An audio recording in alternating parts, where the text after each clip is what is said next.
Quest presents an unabridged recording of Hard Truth by Gill, narrated by Richard Fox. Chapter 1. Kelly Lyle swam a final length of the pool and climbed out. It was late evening, and the heat from the Italian sun felt exhilarating on her naked body. The villa, with its mountainous backdrop, overlooked Lake Garda. Lyle stood for a moment to take in the warmth of the evening and gaze down at the shimmering lake. The scent of lemon carried on the fresh mountain air. This was currently her favourite retreat. It had many benefits besides its beauty, not least of which was its seclusion. Leaving her robe and shoes on a recliner, she crossed the warm tiles and entered the rear of the house through large sliding doors.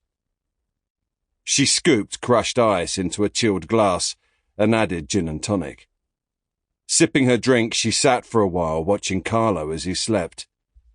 Lyle let her eyes wander over his firm, tanned body. She smiled at the thought of their many evenings together. His conversation was interesting, and the food he'd cooked her had always been exceptional. He was also a very thoughtful and attentive lover. It was a shame their time together had to end so abruptly, but it was important she return to England and get her plans underway. Drink in hand, Lyle walked over to the sleeping Carlo. Drugged, gagged and bound to a dining chair, his body slumped forward. Lyle lifted his head and kissed his eyes. Carlo, my prince, it's time to wake up.